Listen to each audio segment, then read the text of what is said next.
Hello, Charisse.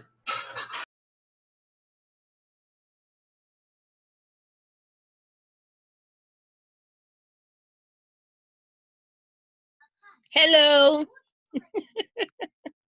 Are you at your computer this time? No, haven't had time to order it.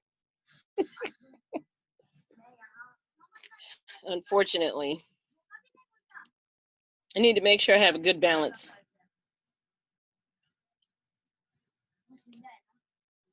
Who's all over here?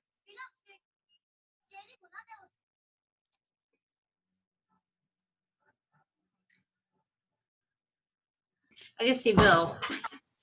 Okay. Hi, Sharif. It's Sheila. Hey. Hi, everybody. I guess I better turn off Slumdog Millionaire, or at least mute it.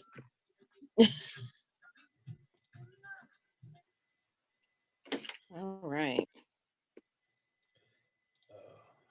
Funky Indian beats. Trying to. Okay.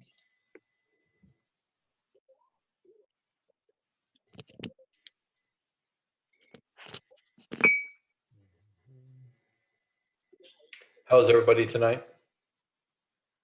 Okie doke. Yep, same here. You doing okay, Bill? For the moment. Did you change your name, Bill? No. Okay, because it doesn't give me the option right now. It says, should say Bill Colbert, Ward 6, Alderman. Yeah, that's what yours says. Mine just gives me the option to add a profile pic. Oh. Would you like your name changed to something, Mary Alice? Yeah, if you could just put CM and then after Mary Alice Wu, Ward 1, that would be great, Jason. Thank you. I want to apologize, you guys, for being so late at the last special meeting. Ugh. It was a grooming day. You know what? That's in the past. You're here today, so that's all that matters. Yeah. And I thought it was at 7. It's like, I got time. I got my mom's hair done.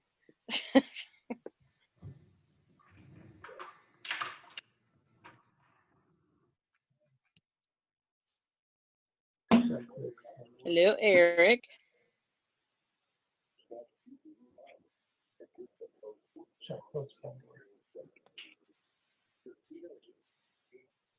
I have really got to get some new glasses. These just aren't working for me.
How's everybody doing? Successfully fighting off depression?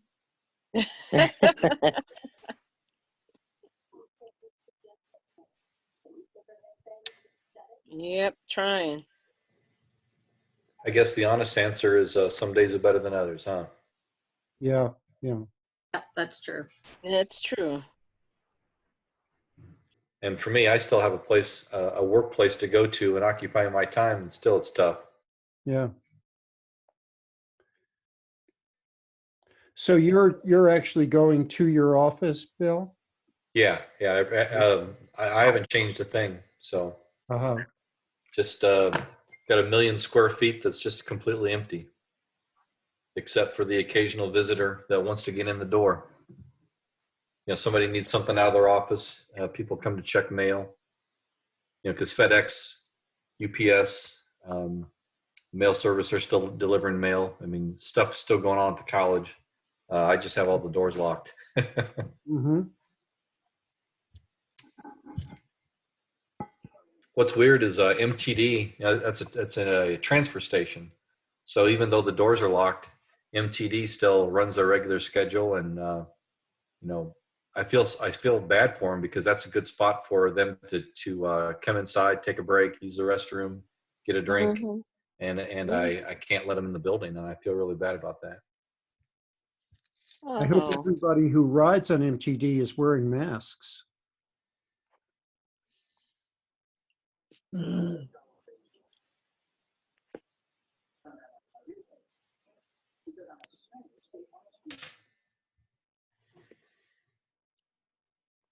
I've noticed that a lot of people that going out aren't wearing masks.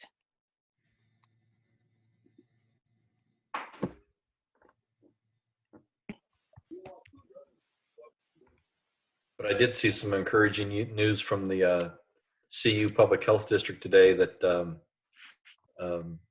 I believe there was no new cases in Champaign County today. So, and if you look at by date, there was definitely a bell curve where it spiked. There was one day where we had, I believe, 15 new cases in one day, and Wow. as it ramped up, it's equally ramped down. So obviously the challenge is to make sure that people keep their social distancing and wear their mask, use a lot of hand sanitizer, soap, wash their hands a lot so we can tamp this thing down completely. I think there was one new case, but Was there? yeah, I could be wrong. There's only been like pretty much one new case for the past couple of days. Yeah, I could be mistaken. Well, the thing that's confusing is they have the total number of cases, but then there's two charts that say when the symptoms, the onset of symptoms, Oh, and yeah. the lab confirmed dates. Those Yeah, are I saw those charts too.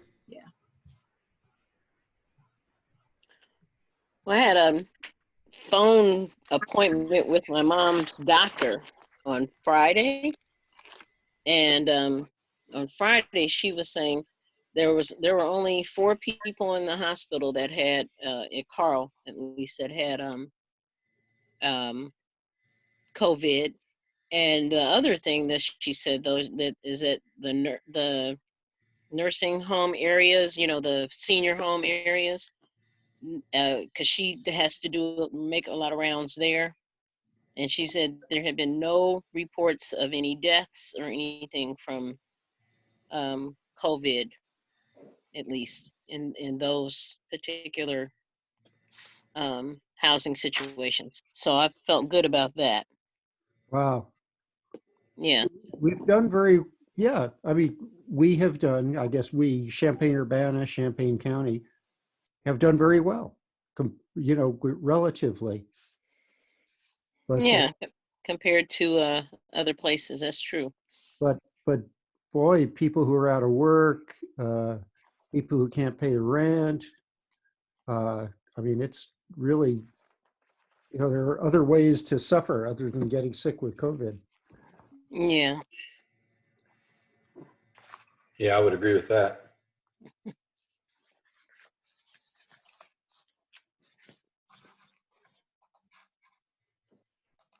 But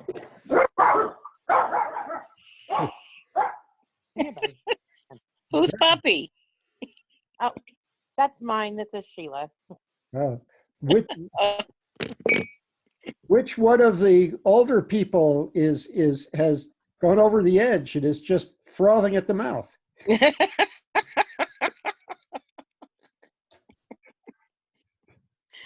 Oh my gosh.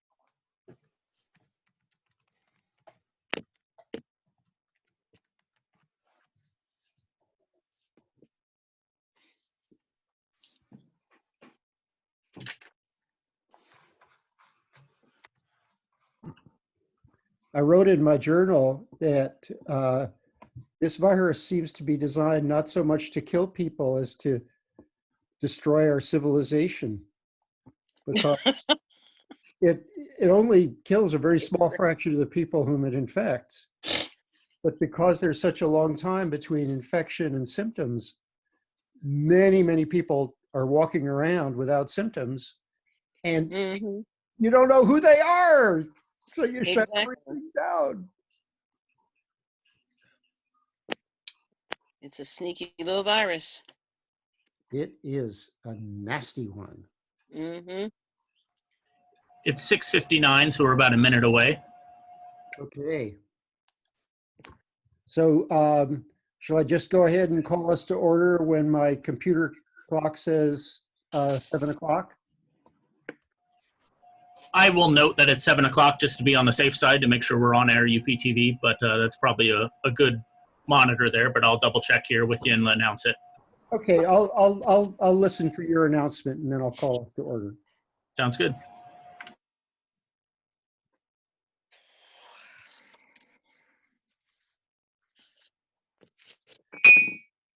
Whoops, sorry.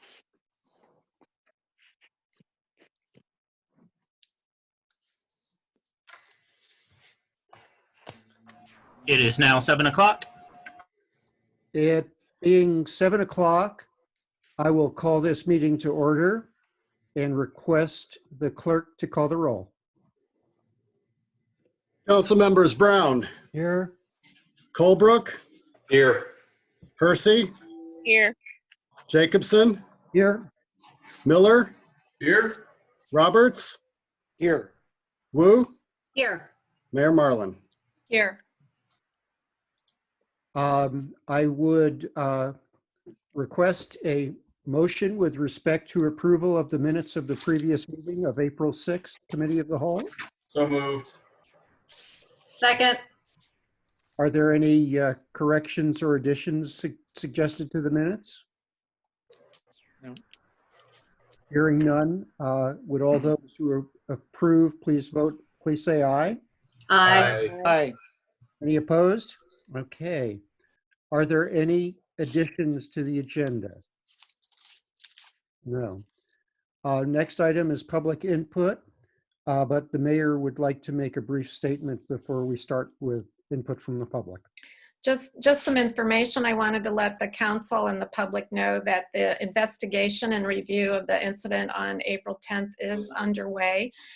And we're following the process that was outlined last week. As a first step, I wanted to let folks know that the city council members are going to be meeting this week with police staff in groups of 1 or 2 to get briefed on the entire incident. And then Chief Seraphin and Lieutenant Jason Norton will be attending city council next week to provide information and to start to address the many questions and concerns that were raised from the public and the council members who viewed the video of the incident. Okay, thank you, Mayor Marlin. And now on public input, do we have, now I guess there are 2 modes of input. Charlie, will you read input that has come in by email? Okay, yes, there are 20 different items, which kicks in our shortened time frame. And if you like, I can read the shorter ones verbatim and then summarize the longer ones, if that's appropriate. Anybody object to that procedure? Okay. No, I think most of them are not long, so let's just see how it goes. I think most folks want to have their statements fully read, Charlie. Yeah, I agree. I don't mind listening. Okay, well, I've got a tall glass of water here. Okay. Okay, let me, Charlie? there's one that's not related. Let me, then the other 19 are all related to the police incident. So from Bishop King James and Reverend Dr. Evelyn Underwood, they wanted, for the record, to reflect that they're continually concerned about the Dr. Ellis subdivision sewer problem. They're at home tonight in Urbana. Okay. Okay, good, get that one. Okay, let me, I printed all these out so that I could read them faster. Okay, the first one is from Amy Williams. Dear Urbana City Council, I am writing to speak out against the police violence that occurred on April 10th in Urbana. The officers' response were disproportionate and deeply harmful. Prosecuting the victim is an additional act of violence towards a woman who has already expected physical and mental injuries. Charges should be dropped and the officers involved should be investigated. Thank you for your attention to this matter. The second one is from Chloe Nagel to the Urbana City Council. I'm a member of the Champaign-Urbana community who is disturbed by the police's response to Alea Lewis at 1003 East Colorado. Having read the press release, News Gazette article, and viewed a video recording of the incident, I am concerned about the police's violent use of force in this situation, an amount of force which should have been avoided. There are many questions which deserve to be answered with complete public disclosure and a full investigation. Why did an officer aggressively go after a woman who was upset and standing at a distance rather than employing de-escalation techniques and negotiation? Why, after two officers had put her on the ground, did they punch her in the head and knee her in the body? Is it true that after a woman appears to have been threatened by her boyfriend with a gun, that she's then beaten by Urbana police? I believe that the actions taken by the police were not appropriate to protect Lewis nor the community as a whole. The situation was escalated, increasing its potentially dramatic and devastating effects for Lewis. Why did the city leadership allow a press release to go out that says the officer struck her in the head to distract her? Framing this action as a reasonable response or solution is not only wrong, it's dishonest. Protecting the community means protecting all of its members. The actions of our police and justice system should not exacerbate trauma and violence, nor generate it in our community. Please drop charges against Lewis, put the officers on administrative leave, and provide a full investigation with public disclosure. The third is from Susan Jones. The responsibility of being a police officer needs to be taken seriously. Please don't leave people who can't handle that responsibility in that position and drop the charges against the women involved to deter further violence. Please keep my confidence in my city. Thank you.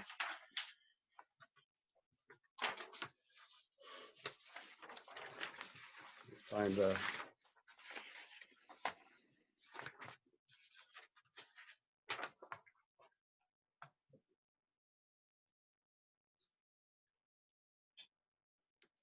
the next one is from Belden Fields.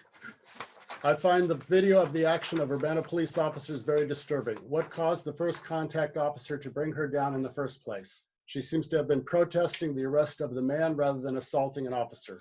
So I bring her down. Then the explanation of the punch in the head as a distraction device seems strange. Is that a standard tactic of the department? Punch people to distract them? Distract from what? I do think that more explanation needs to be given the public. I also think that this person has been punished enough by the city. I urge the mayor to ask the state's attorney to drop the charges against her. The next one is Jeffrey Putney. My name is Jeffrey Putney. I live in Champaign. I am deeply concerned by the city's response to the April 10th incident of police violence that targeted a young Black woman in our community. I would like to briefly address three particular issues with regard to this: the city's press release statement, the mayor's video response, and what we can do to support the victim. The press release statement seemed to be a hasty attempt at swaying public opinion before people could see the video for themselves. Others have covered the details of the press release and inaccuracies at great length, so I won't repeat them again. But I want to highlight that I felt the statement went to great lengths to portray the woman involved as an unacceptable target of police violence and to convince viewers of the video that the woman was not deserving of our empathy or compassion. This type of messaging is in fact a furtherance of harm against the victim and should never be the type of messaging coming from our city representatives. The mayor's response seemed focused on trusting systems and practices that are already in place to review this incident. But we have seen time and again that the current systems are deeply flawed, and I would ask the mayor to go further in finding ways to acknowledge and address the victim's experience of harm. And sadly, all the reporting so far suggests a larger and more disturbing picture, which is that the victim had been part of a domestic violence incident in which a gun had been fired. This then led to the police arriving, at which point she was assaulted and beaten by the police. I would ask that the mayor and other city officials do whatever is within the power to support the victim and her family right now. The woman involved is still high risk of experiencing further state violence by having to serve prison time. In order to prevent this, the city must drop all charges against this victim of police brutality. On a related note, I would also like to voice my support for Champaign County Bailout Coalition's petition demanding the decarceration of jails during COVID-19 pandemic. COVID-19 outbreaks continue to impact incarcerated populations throughout the country at alarmingly high rates. Countries throughout the U.S. are decarcerating in response. However, the Champaign County jails continue to hold at-risk individuals on high and unpayable bonds, as further evidenced by the recent victim of police violence requiring community support to be released on bond from reportedly unsafe conditions. Thank you for your time.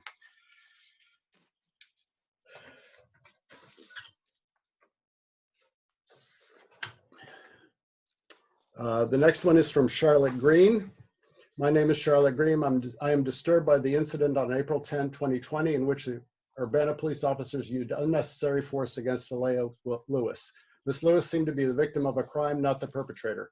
According to a report in the News Gazette, Alea Lewis and Cameron Busby were having an argument in Ms. Lewis's apartment in which Mr. Busby allegedly fired a gun.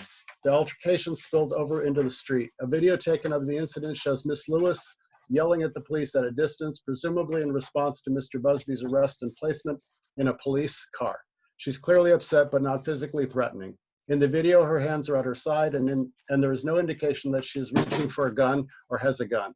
Soon afterwards, a police officer approaches her, tackled her, and threw her on the ground. Then 2 other officers arrived. One of them punched her and kneed her in the back while she struggled face down on the ground. I recognize that Ms. Lewis yelling at the police was not a wise choice. However, the reaction by the police was completely out of line. Ms. Lewis was not a threat to the safety of the police or the public. There was no reason to suspect that she had a gun. A police officer trained in de-escalation could have prevented this unfortunate and unnecessary use of force. Why wasn't one called? Why aren't all police officers in Urbana trained to de-escalate situations? Using unnecessary force is traumatic to the individuals involved and to our community, exacerbating negative feelings about the police. It would be well worth the funds spent to train all police officers in de-escalation strategies using psychology instead of force in tense situations. Finally, I urge the mayor and city council to drop charges against Alea Lewis in light of the fact that Ms. Lewis was a victim, not the perpetrator of the crime, and that police escalated the tense situation by using force against Ms. Lewis.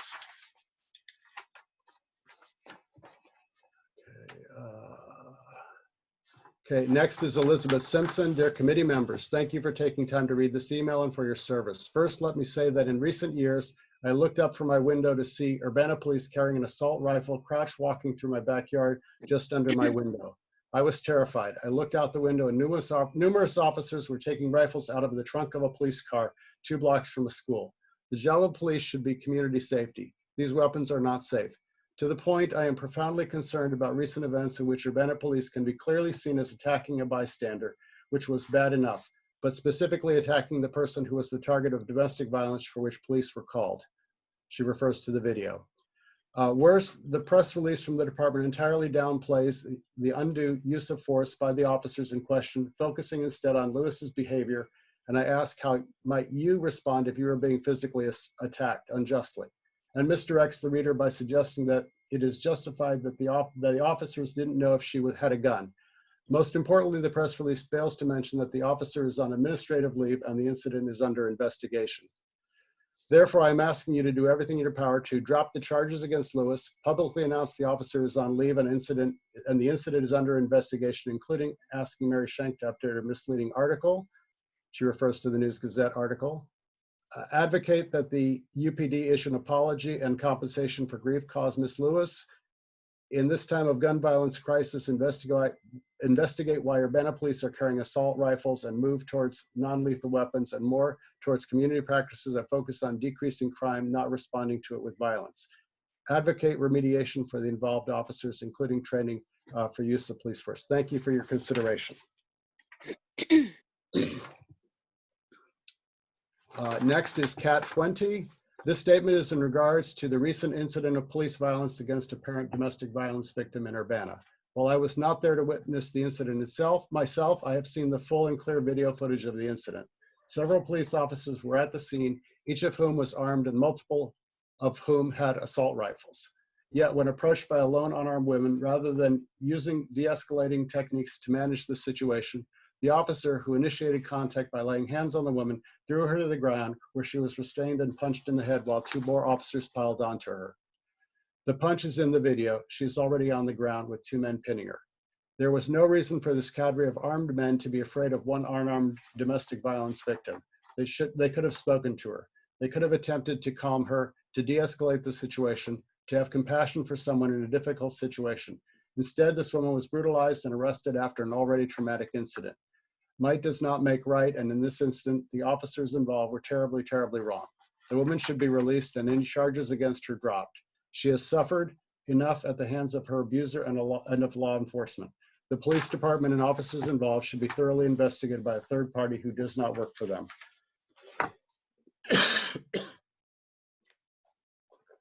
Okay. Okay, I'm got 10 more to go. Okay.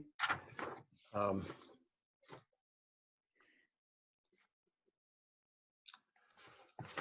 next statement is from Paul Kotheimer of Urbana. In the afternoon of Friday, April 10, on a residential street in the neighborhood less than a mile from my house, a 21-year-old woman was assaulted by 3 armed men. This was disturbing news to me.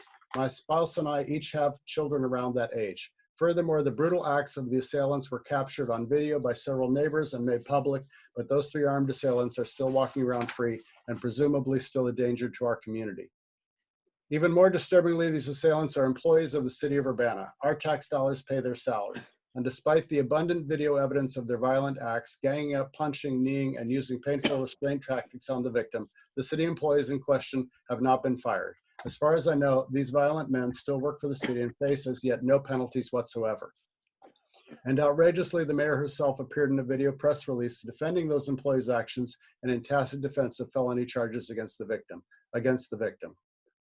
The world is upside down here. How can this be? How can it possibly happen to be supposedly good, friendly, well-educated, progressive city where I lived for almost 27 years? It's unthinkable, except I admit I've left 2 small details out of this accounting of the events. First, that the city employees in question who brutalized a community member on camera in broad daylight while wielding assault weapons were police officers on duty. Their names and badge numbers, by the way, should be publicly available information, but I don't know of that information being released. And second, the victim, Miss Alea Lewis, is a Black woman. Somehow these 2 details make the situation seem normal, totally routine. Needless to say, it should not be normal. It should not be routine. In a world where justice prevails, the officers involved would be named and shamed publicly, removed from duty immediately, and charged with felony assault and battery. They'd be the ones who spent time in custody last week pending tens of thousands of dollars bond money. In a just world, any and all charges against Ms. Lewis would be dropped immediately. No, I take it back. In a just world, those charges would never have been filed in the first place. In a just world, police departments would not be able to propagate blatant lies about their interactions with citizens in order to cover up the acts of criminal brutality perpetrated by their officers. In a just world, the city of Urbana would not only apologize to Ms. Lewis for its police department's abuse of power and for the personal injury, insult, and emotional distress caused by this young person, but they would also pay thousands, if not hundreds of thousands of dollars in reparations for this brutal violation of Ms. Lewis's rights. That's what should happen. Neighbors, fellow citizens, that's what should happen in this situation. I mean, I know it's a long shot. This is America. Racist police brutality with impunity is endemic here, but also this is Urbana, a good hometown full of people who value compassion and justice and who know how to do the right thing, right? So let's do the right thing.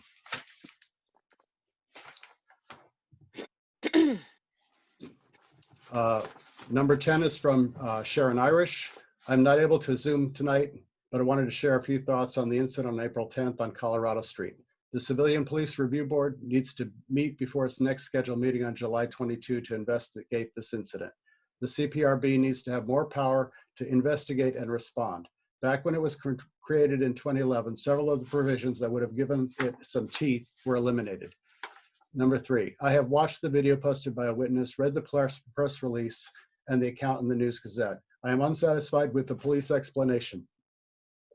It seemed that Ms. Lewis was a victim of domestic violence and then was arrested in the midst of that and now is charged with aggravated battery to a peace officer and resisting arrest. While I certainly don't have a complete picture, criminalizing her actions seems to be heaping harm onto an already bad situation. I believe charges against her should be dropped. Thank you for your consideration.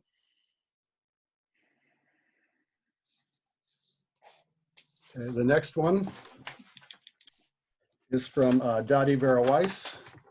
Dear Mayor Marlin, members of the Urbana City Council, I'm very concerned about the manner in which the Urbana police arrested Miss Aaliyah Cook on Friday, April 10. I've reviewed the bystander video a number of times, and although I know there are also officer-worn cameras that show the events from different angles that I haven't seen, it is clear to me that Miss Lewis was watching them from a distance and not interfering with police officers' activities at the beginning, and then she apparently said something but was still at a reasonable distance, and an officer turned and headed towards her. Without appearing to say anything to her, what he was doing and that she was going to be arrested, he grabbed her arm and pushed her down onto the ground. Another officer came to assist him and hit Miss Lewis on the side of her head and kneed her in the back. Through this, she was resisting attacks, not initiating attacks. She also resisted being put into the squad car and tried to push away from it with one bare foot and the other foot with what looked like a flimsy slipper, not enough to damage the car. There were a number of times when she could be heard wailing during the video. In all of this, Miss Lewis appeared to be the object of violence rather than the initiator. I did not see any evidence that she interfered with officers' activities or committed any illegal actions, unless resisting their attack was illegal. I believe the officers escalated a situation that should have been diffused. There was no evidence either that she had a gun, given her active hand and arm movements, or that she was a threat in any other way. I am hopeful that there will be a full investigation of the actions of the arresting officers as a learning process to improve safety for everyone in Urbana. As part of this, all the video from the officer-worn and dashboard cameras should be released to the public. Further, encouraging that charges be dropped against Ms. Lewis will allow the investigation to proceed in the most expeditious manner possible. Thank you for your attention and your work to keep Urbana safe.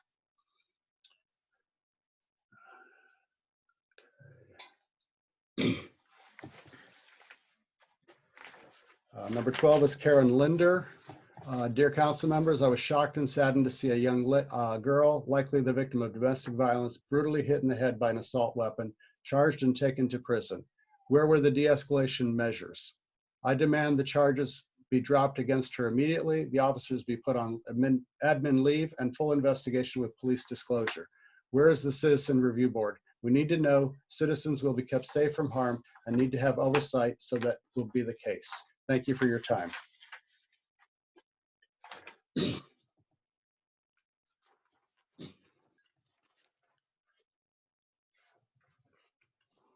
next one is from Matt Murray.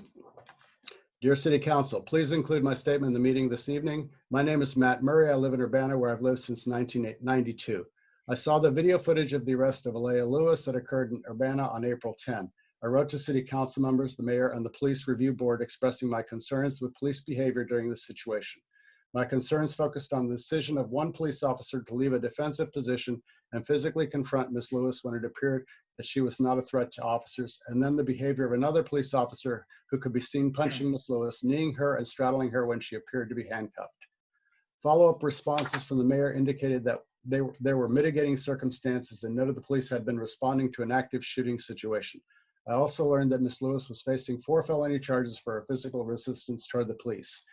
As a concerned citizen, I am demanding that the mayor, city council, and Urbana law enforcement officials seek to have all felonies against Ms. Lewis dismissed unless evidence is produced to show that she used a weapon against the police or initiated physical aggression against the police.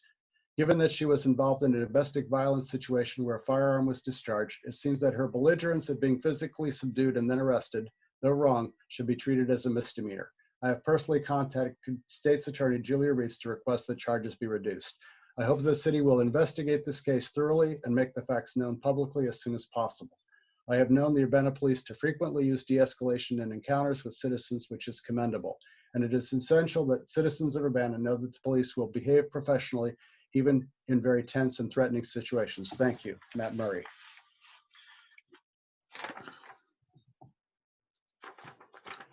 Michael Brune. I'd like to make 2 points. First, the behavior by the police in this incident is inexcusable in the sense that I'm sure I couldn't be moved to excuse it even by small revisions in my understanding.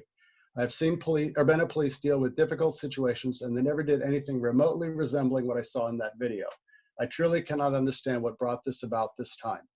Second, with all the difficulties and controversies around the issue of racism, police behavior, and civilian behavior, it's amazing to me that no effort is made to educate the public about interacting with the police. It's good if police receive training, but maybe the public needs some too. People need to know what kinds of behaviors can be expected to lead to what kinds of consequences. How are police likely and expected to respond if I insult them, harass them without cessation, spit on them, run away from them after being told to stop, and so on? In the video, I see an uncontrolled police response to persistent but unarmed provocation. That's what I see. But was the response uncontrolled? Or is that what you get when you mouth off and distract officers from their primary focus? I think the public should be educated. It should be in the schools and on public service ads. There should be articles about it. Of course, it should be up for debate too, but there's no point in debating conduct either by the police or by civilians if the rules of conduct are unknown. Thank you all for your kind attention. Michael Broom.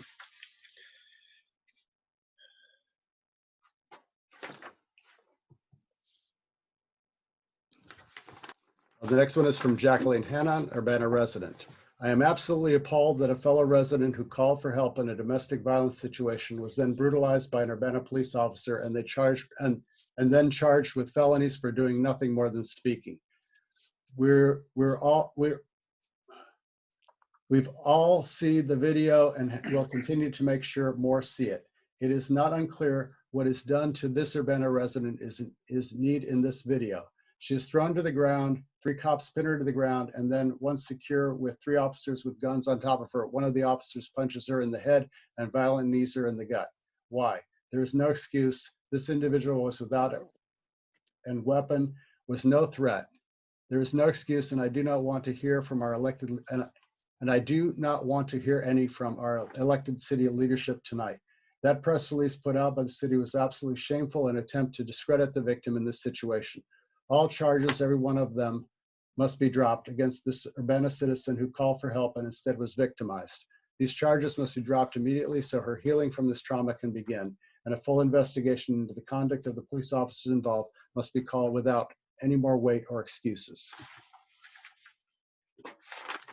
Number 16 is Benjamin Stone.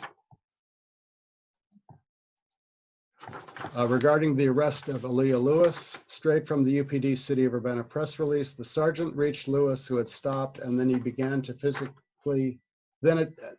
he began to attempt to physically restrain her. Attempted? No, you watch that video. A woman who is not under arrest, not being detained, approaches an officer who just grabs her by the damned arm. He puts hands on her before she does a damn thing. He doesn't get to decide when he gets to grab any damn person on the street. Normal human instinct when attacked unprovoked is to strike back. Drop the charges. Benjamin Stone. Next is 17 is Julia Freeman. Dear City Council, I was disturbed to hear about the recent act of police brutality in Urbana on Friday, April 10, as described in the press release titled Aggravated Discharge of a Firearm. In response, I support the following goals. For the city to call for dropping all charges against Aaliyah Lewis, hold an independent investigation of both her battery by Urbana police and her treatment in the jail. The Civilian Review Board needs to be refashioned to be a meaningful board that allows any witness to submit a complaint, has subpoena power, and has disciplinary actions. Sincerely, Julia Freeman. Number 18 is Ming Kuo. Dear Mayor Marlin and City Council members, I'm writing in response to the video of April 10 incident involving Urbana police responding to potential domestic violence call. From what I could see and hear, the officer's behavior toward the woman was horrifying and completely unacceptable. The implication in the press release that it would be somehow be okay to hit someone in the head to distract them is appalling. And then putting the woman in jail after, from what I could tell, assaulting her is beyond the pale. I understand that policing is difficult, stressful, and dangerous, and I want to support officers in their important work. So if there's some explanation that would somehow make any of these things remotely reasonable, I'd like to hear it. In the absence of such context, however, I have to say it seems to me that those police officers lost their temper, assaulted a woman, and then further abused their authority by arresting and jailing her. And it seems to me the city has condoned this behavior. If I am mistaken, and I hope I am, I hope the police department and the city will issue a statement explaining the situation. In any case, this situation demands thorough and impartial investigation to begin immediately. Thank you for your service, Ming Kuo.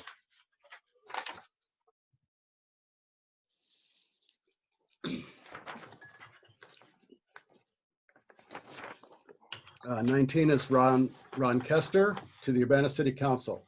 Along with others in the community, I want to express my shock and disappointment about the way Aaliyah Lewis was victimized by the city of Urbana. Ms. Lewis was in proximity to a great deal of violence on that Friday, April 10. Her life was threatened by an associate. Then she was assaulted by the Urbana police. Then she was taken to the jail. Then she was tased by officers. Then she was given a $20,000 bail amount that represented a sum she wouldn't be able to pay. When you're brought to jail and made to stay there, other problems immediately show up, starting with her personal health and safety, but also including her employment, the status of her housing, the whereabouts of her personal belongings, and her separation from family and friends when she needed them the most. This is part of the trauma that comes from being kept in jail in the county. As you think about this trauma, notice that all the first incident occurred at the hands of the system. To suggest that procedure had been followed from the Urbana Police to the Sheriff's Office to the Sixth Circuit Court to the Urbana City Council in its discussion this evening is to assert that her victimization and punishment is somehow normal, appropriate, and deserved. It isn't. The charges against Ms. Lewis all stem from the violent confrontation initiated by the police.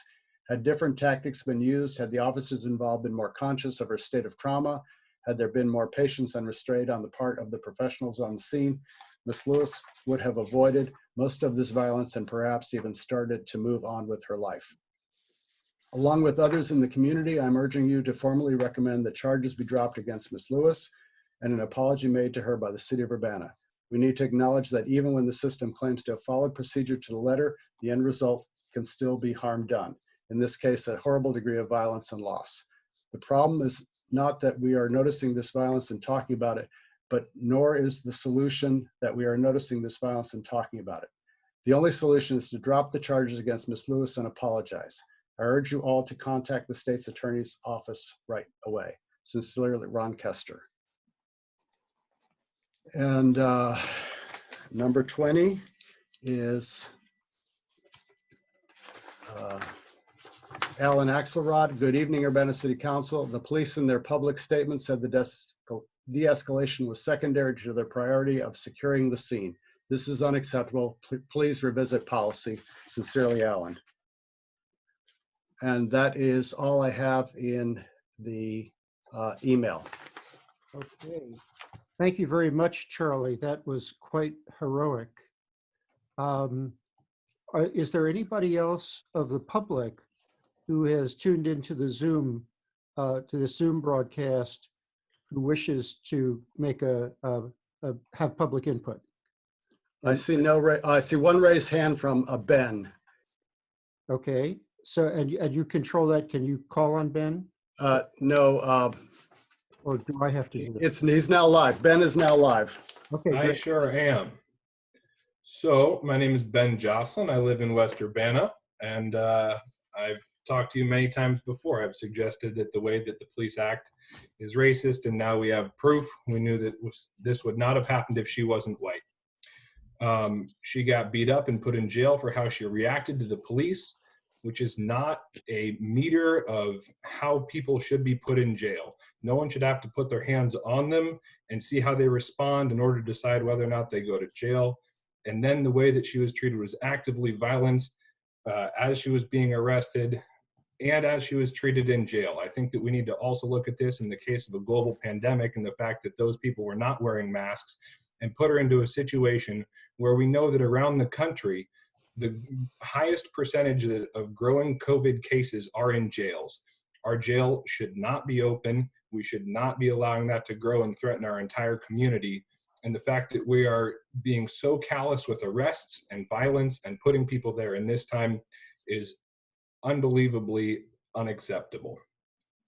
To see this video and not see the fault of the police is to condemn the city of Urbana to the continuance of racism. The fact that our police and then police chief and then mayor responded to this event with the report that they did, and then by defending their actions and what has happened so far it condemns us to further racism. It is active racism to say that it is okay to beat people up like that and put them in jail when we know that is not the way that white residents are treated. The response by the police chief and mayor warrant removal. They have both stood behind clear racist, violent police behavior, and that is not what we need in this city.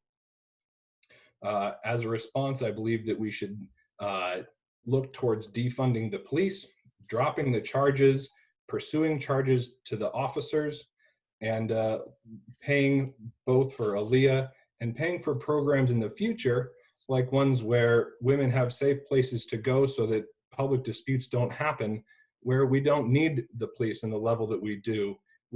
I don't believe that we need police as it is, but to be clear, this is unacceptable. This is active racism being perpetuated by the city of Urbana, and it cannot stand. Thank you for your time. And I think we have, Daniel Jared Lackamaker has his hand up.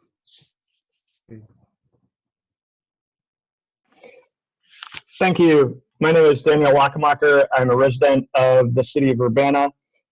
First, I want to echo the sentiments from the majority of those letters that were read, urging the mayor and city council to work toward the dropping of charges against Ms. Lewis.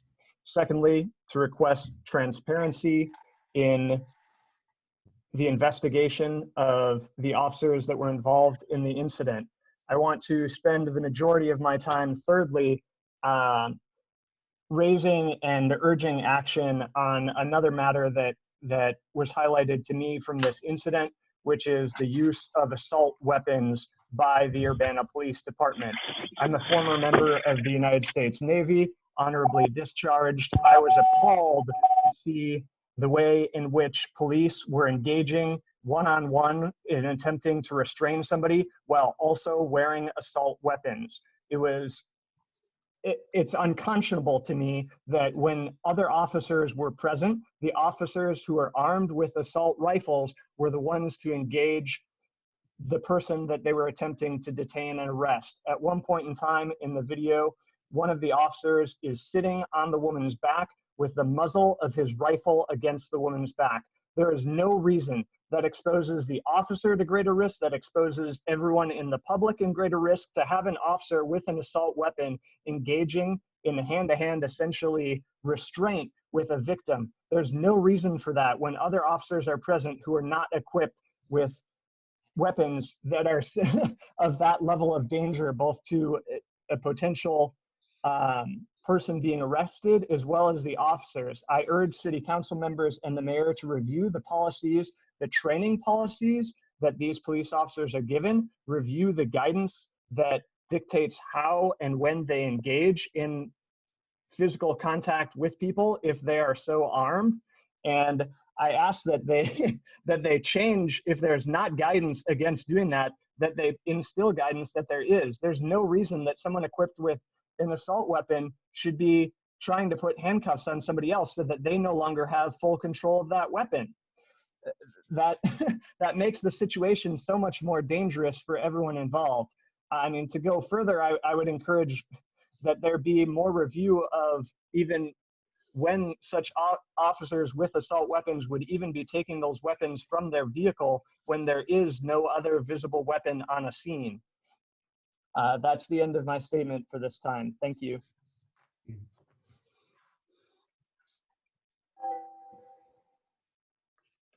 okay, Charlie, can we have the next person, please? Carol Spindell.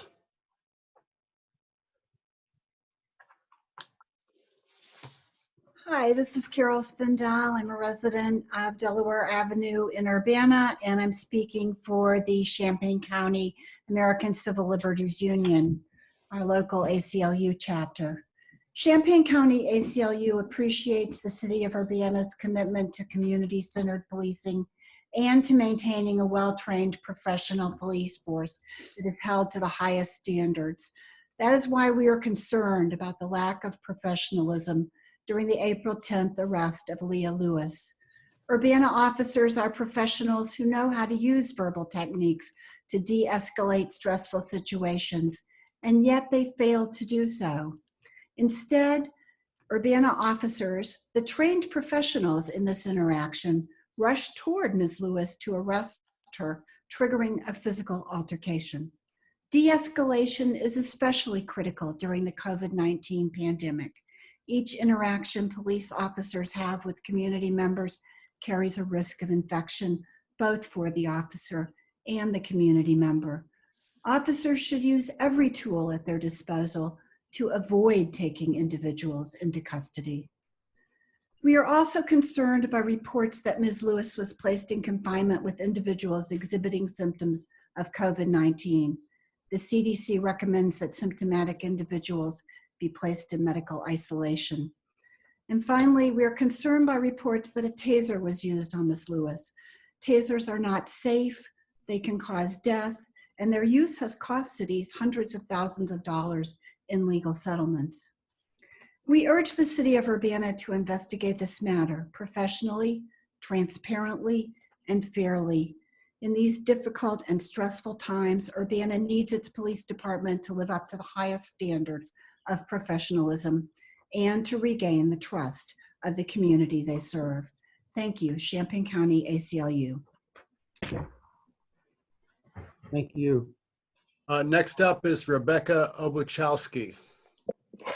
Hello, my name is Rebecca Obuchowski, and I am a resident of Urbana, Illinois. I'm deeply concerned about the incident of police violence that was perpetrated by the Urbana police on Ms. Lewis on April 10th. I work in a human services field, and I regularly am interacting with people who are in crisis, under extreme stress, and experiencing difficulty communicating. I'm expected by myself, by my employer, and by my community to approach these interactions in a trauma-informed way, using de-escalation techniques and always without violence. If anybody who is working with, with any sort of population, except for the police, were to approach a situation in the way that these officers did, the entire community would be outraged. And I definitely want to echo the other statements that were made by the statements that were read, and also by the people who spoke this week. The incident that I witnessed when watching this video was of an unarmed woman who was likely the victim of domestic violence, trying to communicate with officers in the midst of an extremely traumatic and extreme crisis situation.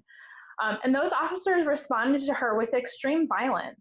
If you were to just watch it, she was clearly trying to speak to somebody, and it would not have been difficult for them to speak to her in a calm way and most likely be able to have gotten to a different outcome of that situation. Instead, what happened was that she was pinned to the ground and had an assault rifle pushed up against her back while she was assaulted by the police. I think that it would be unconscionable for this community to expect anything less than the charges against her to be dropped. She is the victim here. The city needs to be transparent about the investigation of these officers and amend their press release, which characterized her as somebody who was herself perpetuating violence. And quite honestly, the city needs to move to demilitarize our police. There's no reason for our police officers to be carrying assault rifles. If we really want to engage in community policing, that is not how this is done. Thank you very much. Okay. Danielle Chetowith has her hand up. Hi, this is Jane McClintock. I just wanted to thank everyone for speaking tonight, and to say that I spent several hours with Aaliyah when she got out of jail on Friday, and found her to be a really wonderful, articulate, friendly, kind person. And I'm excited to hear her spoken word art and get to know her better. And I urge the council and the mayor to do everything they can to get the charges dropped immediately, and to apologize, which is well within their power. She's also, I also would like to point out that she's smaller than I am. She's 125 pounds and posed absolutely no threat to those two large men with their giant assault rifles. Thank you all for your words, and thank you, council, for doing the right thing. Okay. Okay, I see one more raised hand. DC, not identified. They need to state their name. Hi, this is Deidre Cobb. I am a member of Black Lives Matter, and I was born and raised here in Urbana, Illinois. Let's see.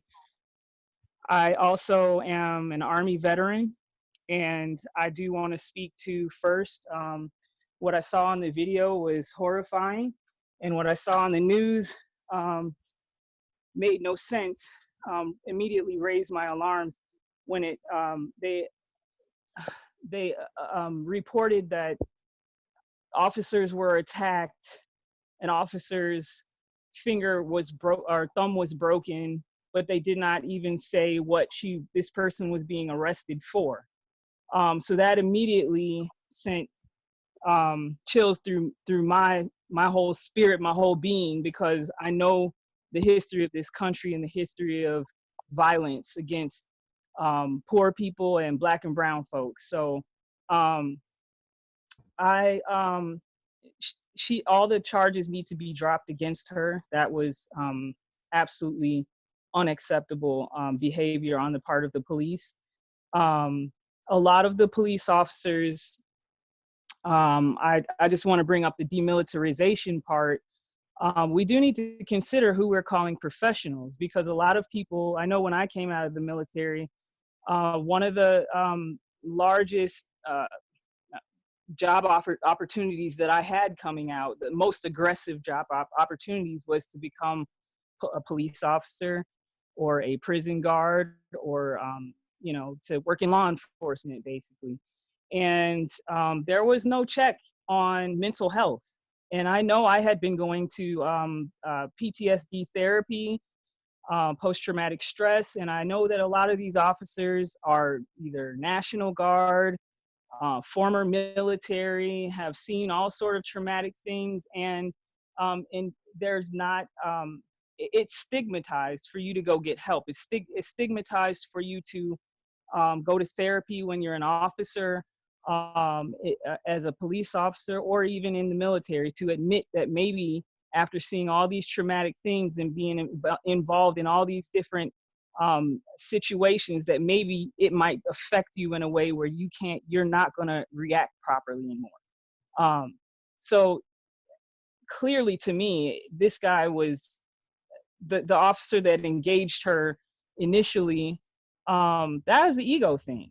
It's like she was upset and running her mouth. A lot of people in a situation where you've already been attacked in an apartment, and you're coming outside, and then you're having a loved one arrested, even though he was acting crazy. Emotions are heightened, but she was not coming at him in any sort of threatening fashion, other than she was upset. And I guess he was annoyed with her. I don't know how you explain it away, but that you can't explain it away. And so all the charges need to be dropped, and those officers need to be fired. And the department needs to look at, and not even just the department, this whole community needs to look at, who are we calling professionals to keep us safe when they can't even admit when they have a problem? All right. Okay, I don't see any more hands raised. Eric? Okay. Eric, Hmm?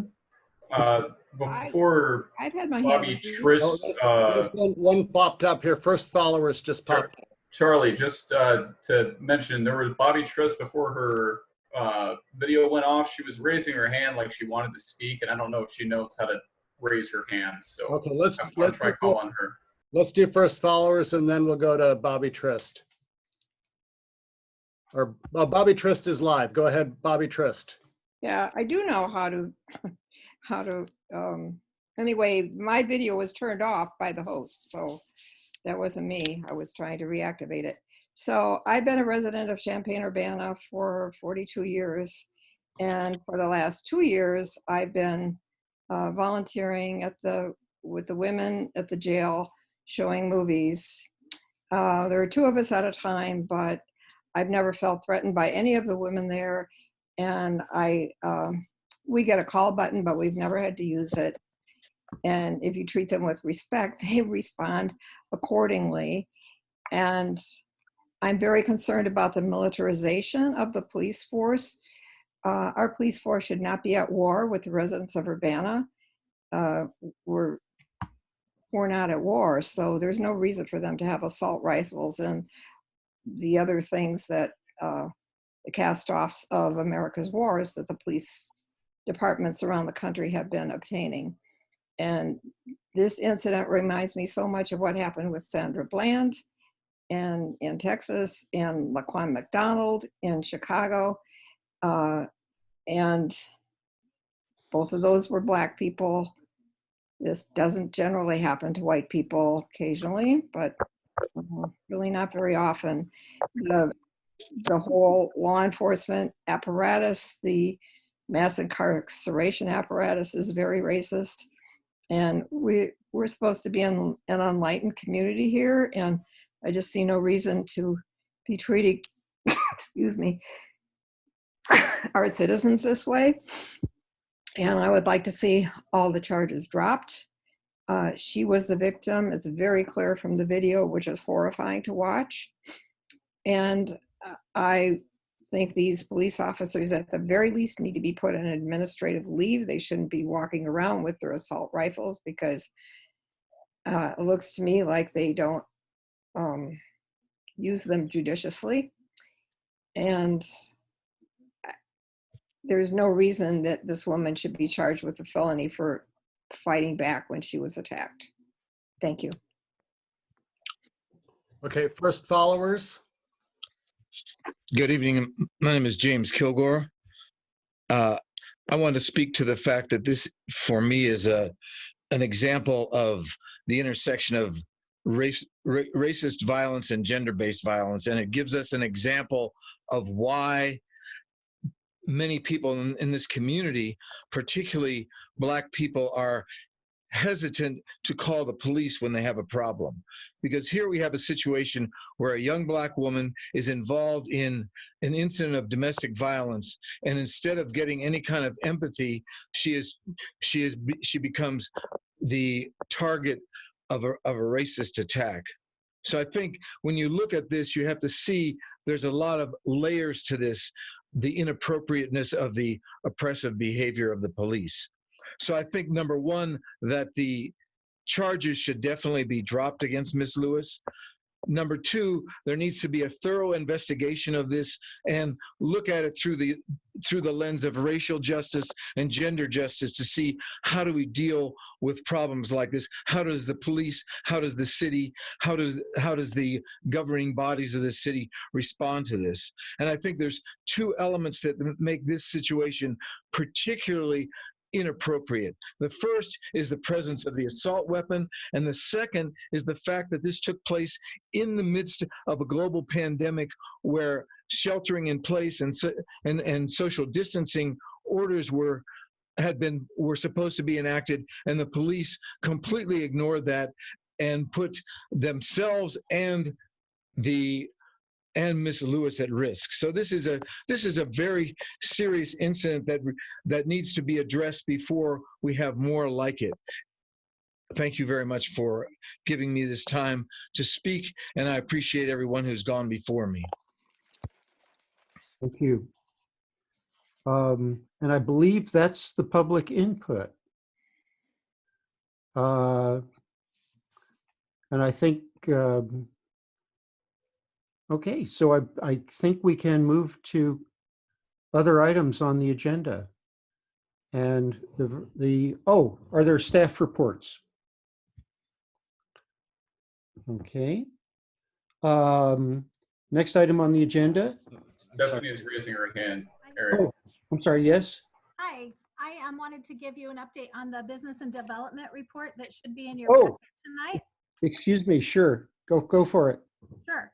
I wanted to share some work that's been done, especially in these last few weeks, by the Economic Development Team and Community Development Office. Obviously, with the shelter in place, a lot of our businesses are struggling and in crisis. Our team has been working with community partners, meeting twice a week, learning about the stimulus package that came out and hopefully will be replenished soon. That we have contacted businesses by email, sending out information about these stimulus and loan and grant programs that are available to them, and developed a web page that's on the city website that we are continually updating with information about resources that are available to the businesses. There have been different programs out there, some for hospitality, specific businesses such as hotels, restaurants, bars, other programs for the arts, and then programs in general to help with payroll for businesses and other expenses. So I'm sure you guys have heard a lot about that in the news, and we are staying up to date with that and getting that information out to our businesses. In meeting with these community partners, we're also talking about other issues that the community is facing, including the need for PPE, the face mask, gloves, sanitizer, and looking for ways to supply the community with those as best we can, as those are needed also. Also, as you can see on my report, the city has pulled together a task force to start talking about how we can continue to help and roll out once the state does open back up. So we are working in multiple tiers to see what we can do to get ready for the state and our businesses to open back up.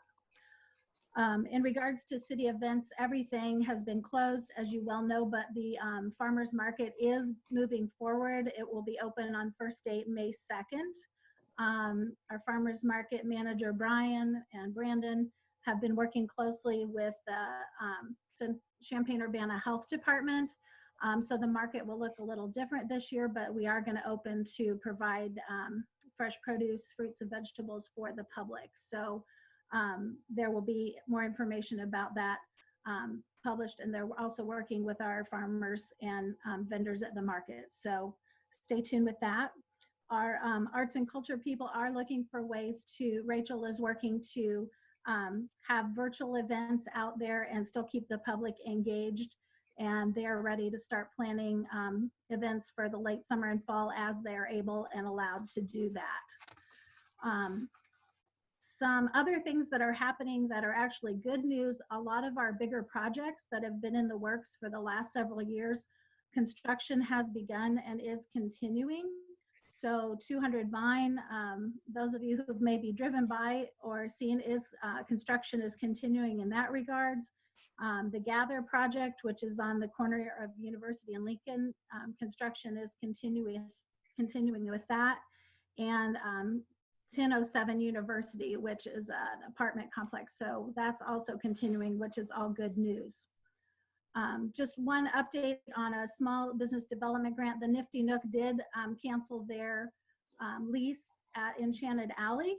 They're going to, the artists who were involved with that are going to continue to stay there under a new branding called The Loft, but Nifty Nook did return their grant to the community. So, and they are looking at different venues to have their products showcased also at Broadway Food Hall and Brew Lab, which are both closed right now, but will continue when things get more open.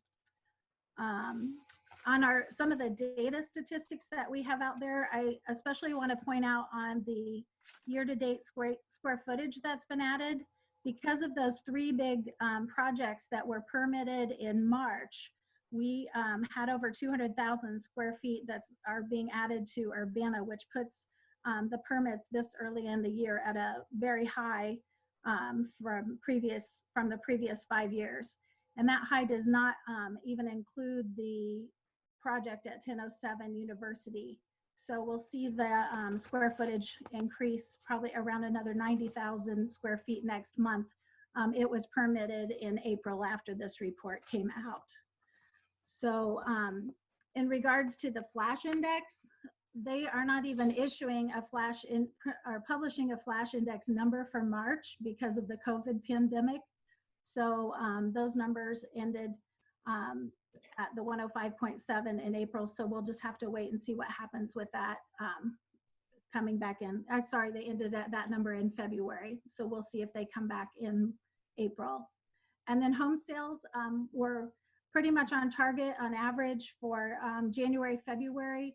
I've talked to some people at CCAR and Home Builders Association. They think buyers are a little tentative right now, but they do expect home sales to pick back up when things get moving. So we're keeping an eye on that and keeping communication open with our realtor groups. So I'm glad to answer any questions for you if you have any, but that's kind of a general update. Thank you. I'm going to try and see if I can unmute Mary Alice. Mary Alice, can you talk? Yeah, I can, absolutely. Thank you very much for the business update. I'm wondering if you know of any of our local businesses that have been able to successfully secure the Paycheck Protection Act, the money from there. There's been a lot of conversation in terms of what businesses have been successful and not. I checked with the SBDC this morning, and so far there's not a published list from the Paycheck Protection Program.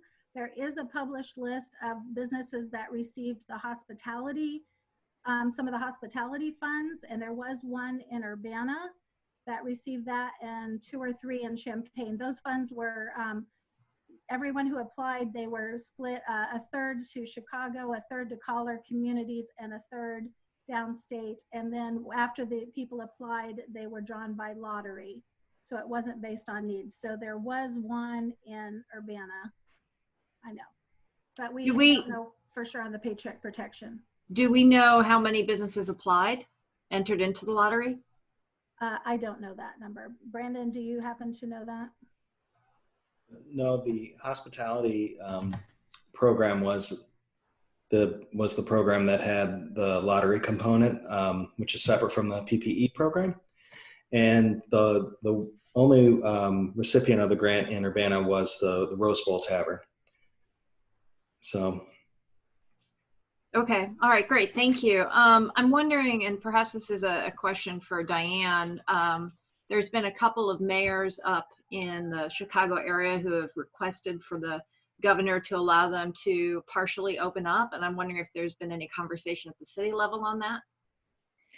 Internally, we've had conversations on what a transition would look like, but at this point, we're not at the point of making any decisions, and they would be done in coordination with Champaign and our partners in Champaign County as well. So, do you have any sense from the governor's office in terms of how likely they are to approve certain municipalities? Different plans? Are they going to be involved in approving those plans? Is there some kind of procedure that they're talking about setting up? We have not had any information yet on that. And we're on, we have twice weekly calls with the governor's office, so we do get updated, but so far no information. And he's expected to make, you know, as the end of the month approaches, he's expected to make a decision on shelter in place and some other policy issues as well. So we're waiting along with everybody else. Okay, I have, Eric, I have a short question, but it's not business related, so I'll let other people who have questions about business ask their questions. Okay, and I see Jared's hand up. Thanks.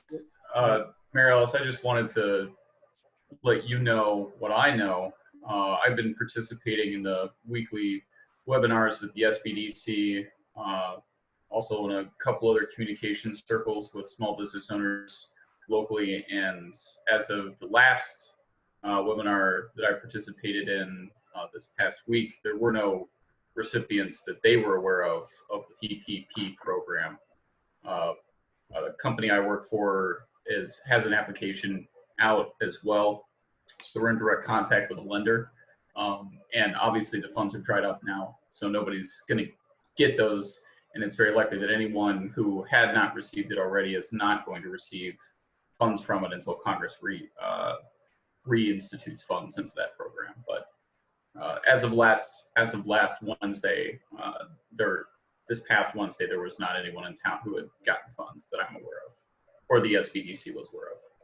Okay. Is Brandon, is that a lottery program as well, or is that completely separate since it's the PPP program is not a lottery program.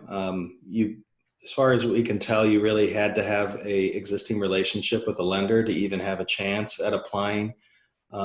There were a lot of revisions to the rules and a lot of effort as banks tried to figure out how to apply. including our local banks. And then my understanding, though, is that some businesses did receive some of that funding locally, but we only know that, I think, through SBDC. And that's only because they have a consulting relationship with those businesses. So we don't really have a means of reporting any more detail. But I'm sure we'll find out more, and hopefully the program is refunded soon. And there was also talk of provisions to support minority and rural businesses, which are less likely to have a relationship with an existing lender. Okay. Are there any other questions or comments I'm not seeing anybody else with their hand up. Hi, Eric. This is Sheila Dodd. I just want to give a brief update on the Community Development Block Grant CV funds that have been awarded to the City of Urbana in relationship to the small businesses. The City of Champaign, Village of Rantoul, and Urbana are meeting tomorrow to look at unmet needs on a regional approach and kind of focusing on those people who have fallen through the cracks so we can make decisions on how we will allocate those funds or make recommendations to our council on how we will allocate those funds. Okay, thank you. Any questions or comments for Sheila? Okay, any other staff reports? If not, I will move to the next item on the agenda. Eric? Yes, excuse me, yeah. I just had a question that wasn't related to business, if that's all right. Oh, it's all right with me. All right, and I'm not sure who would have this information, but I'm wondering, I've seen some communities release numbers in terms of the percentage of people who've returned the census forms. I'm wondering if we have an update on that. Ah, that's a good question. Any? I can get that for you. I don't have that with me. That would be great. Thank you. Okay. Thank you. Other items related to questions or staff reports or, okay. Next item on the agenda. Ordinance number 2020-03-014, an ordinance approving an amendment to a planned unit development, 1208 Bradley Avenue, plan case 2396, PUD 20. And this is, I guess, from community development. Yes, this is Lori Pearson. We are simply requesting you continue this item to the next committee of the whole meeting. We need to finalize a few details on that development agreement. Okay. Motion to continue holding ordinance number 2020-03-014, an ordinance approving an amendment to a planned unit development, specifically at 1208 Bradley Avenue from plan case number 2396-PUD-20 be held until the next committee of the whole meeting. Second. Okay. And I believe this can be done by roll call. If Charlie doesn't tell me differently. Who seconded that, please? Dennis and Bill. Therese. Some of us did. About 5 people. It was a group, it was a mass group second. Make of that what you will. So all those. It's go a ahead. voice vote. Eric, it's a voice vote. Okay. Well, all those in favor, please signify by saying aye. Aye. Anybody opposed? Okay, the ayes have it. Now, next up is resolution number 2020-04-019R. Resolution evidencing the intention of the City of Urbana, Champaign County, Illinois, to transfer volume cap in connection with private activity bond issues, single-family mortgage revenue bonds, and related matters, namely private bond cap allocation assist program series 2020. And this, I don't know who's presenting this. Is this also community development or is this Carol? Yeah, Sheila Dodd is here and she'll make the presentation. Terrific.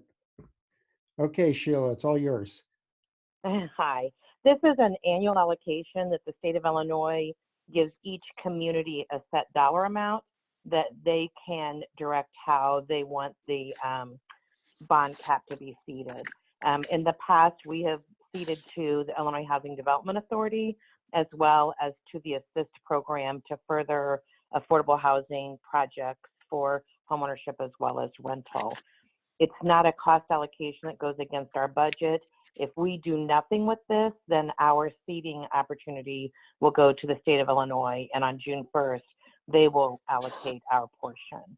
So we've had 2 requests, one from Illinois Housing Development Authority and one from ASSIST to do affordable housing and mortgage credit certificates. Okay. Any questions from council or questions or concerns? So I raised my hand. I'm seeing, let's see, I saw Jared with his hand up. Bill Colebrook, Dennis Roberts, and Jared Miller have their hands up. Okay. And Therese Hersey. And Sharice Hersey. Wow. Okay, this is really popular. So well, Bill, I think Bill, you're unmuted. Bill Colebrook? Yes. Okay. Yeah, just one question. It says the city has received 2 requests for the allocation of the private activity bond cap, one from Stern Brothers and for the Illinois Assist MCC program and IHDA. I was just curious, was this advertised, and did the city solicit any other participants or any other takers for this? No, it was not advertised because it's not part of the city budget or purchasing policies. Typically, because these groups are going to have to use our bond cap authority to sell bonds. So it doesn't have any impact on our budget. And there's a group of investors that typically will reach out to the city when this is announced or released from the governor. So. Okay, thank you. Okay, and I believe that, Dennis had yeah. wanted to be recognized on this, yes. Yeah, I just wanted to comment that my interest in this, in the availability of this, of the monies that might be reused for, challenged income housing in Urbana or the county. I was curious, and I asked Sheila Dodds earlier today whether it was possible to allocate some that would assist the redevelopment of the Urbana townhome site in the Learman neighborhood. And I found out that the project that had been initiated there earlier by Brinshaw was not going to take place. They had withdrawn from the project, and there was really no other way to direct the housing authority or anybody else to try to redevelop or reinitiate funding for that project without a developer requesting it themselves.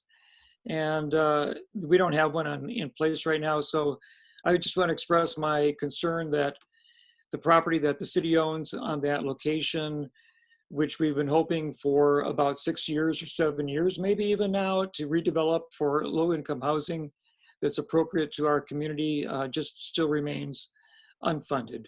And it's a concern for me. Mm-hmm. Okay. Other concerns or questions relevant to this? I'm not. My hand is up. Sharice has her hand up, Eric. Okay, go for it, Sharice. The display on my screen doesn't scan everybody, so I apologize. It's okay. It took forever for me to get the little thingy to come up. I guess my question is too regarding the housing authority, the housing development authority part. Sheila, do they also contribute to ownership, or is it just rent? Is it just, building developments that people can rent, not necessarily? Oh, the Illinois Housing Development Authority They offer down payment programs. They offer tax credits, which is what these would probably be used for. And an example of some of the tax credit projects in Champaign or in Urbana are Highland Green, most recently Crystal View. Those had tax credits dollars into them too, which entices developers to build in Urbana. So the Housing Development Authority offers a lot of different programs, but probably what they will use this allocation for, my guess would be, is for tax credits. Okay. Which is rental. Okay. Another question I have, and maybe this goes to Lori. Would this be a incentive that the Melrose people will be using? Yeah, and Sheila can chime in, but that is the thought that if the Melrose development goes for tax credits, that this kind of thing would help fund those. Did I get that right, Sheila? Yes, that's right. Okay. Yeah, once the transfer of ownership actually goes to the developer, then they have a tax credit application ready to go. Okay. Okay. I think that's about all I have to ask. And I think I'm seeing Jared's hand up. Is that correct, Jared? That's right. Okay, you're on. Sheila, I feel like we did this before. Did we do this more than once a year, or is this a once a year thing? It's a once a year thing. About this time of year we do it. Okay. Time must have just flown by. My other question is, do we have, this is always, I think, something I'm asking about this, and maybe you've sent it to me before and I don't remember, but do we have any way of tracking where this money goes once it's distributed? We do the mortgage credit certificates. We can get maps on those. I'm not as familiar with the tax credits, although I've seen the larger developments come into Urbana. So I can reach out to my contacts at IDA and find out in past allocations where those funds were used. I know that once we cede our authority, they have 3 years to issue the bonds. And if they don't, then it reverts back to the state. And so I'm guessing because of Crystal View and because of Highland Green that we haven't had that issue recently, but I will reach out to them, Jared, and get back to you.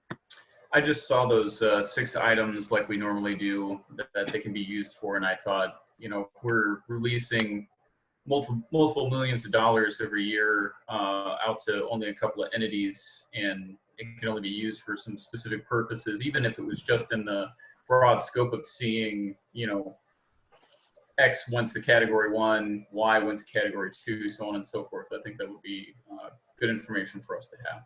Thanks. Sure. Okay. And I'm not seeing. Eric? Diane. Diane has her hand up. Okay. I just received word that we did have an Urbana business who received the PPP grant last week, and that's Bunnies, and it was through First Federal. Okay. Well, that's a glimmer of hope. Eric, the appropriate thing would be to move each of these 2 items to council. Okay. Eric, Okay. You want a motion? The 2 items, this is 19R and 20R. Yeah, Mary Alice has her hand up. Yes, Mary Alice. I'd just like to make a motion that we move resolution number 2020-44019R, resolution evidencing the intention of the city of Urbana, Champaign County, Illinois, to transfer volume cap in connection with private activity bond issues, single family mortgage revenue bonds, and related matters, with a recommendation to approval to City Council. I'll second that one. Okay. Not sure who seconded that. Do you have that, Charlie? I have Dennis Roberts. Dennis Roberts. Okay. Okay. And to move to council, we only need a voice vote. Is there any further discussion? I don't hear any further discussion. I don't see any frantic hand waving. So would all those in favor please signify by saying aye? Aye. Anybody opposed? Ayes have it. And now, moving right along to our last item. No. You need a separate motion There's one more resolution. for 20R. Oh, I'm sorry, we didn't do those together. Okay. So I can do that one. Okay, I hear Dennis. Yeah, I'll move take the- that one. All right, I'd like to move resolution number 2020-04-020R. A resolution approving the transfer of volume cap in connection with private activity bond issues and related matters concerning the Illinois Housing Development Authority Series 2020 to City Council for approval. I second. I second. Sounded like Sharice. Okay, any further discussion? If not, all in favor, please signify by saying aye. Aye. Aye. Opposed? Ayes have it. And now we move to the last item on the agenda. Ordinance number 2020-04-022, an ordinance amending Urbana City Code Chapter 14, Section 14.7 regarding schedule of fees, subsection A, liquor license. And this comes from finance, but I believe that Mayor Marlin wanted to say something briefly before we consider this. No. No? Nope. You sent me a note before the meeting. Okay. Well, that finance will present the memo on this. Okay, very good. And finance, please say your piece. Elizabeth, you're muted.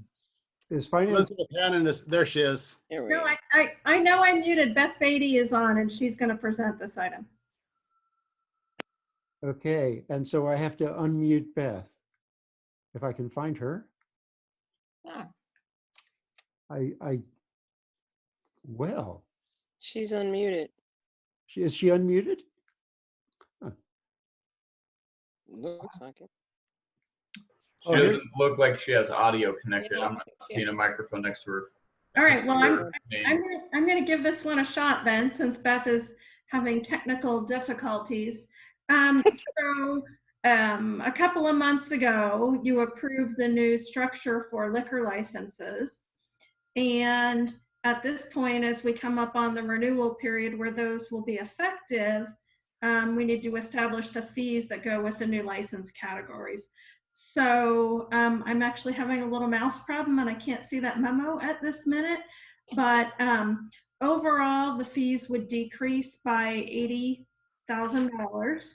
And that was intentional, and it was planned because we wanted to bring them more into line with where our neighboring communities' fees are.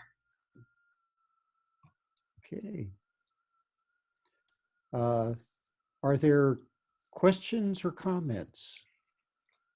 I do need to add a couple of things though, Eric. Okay.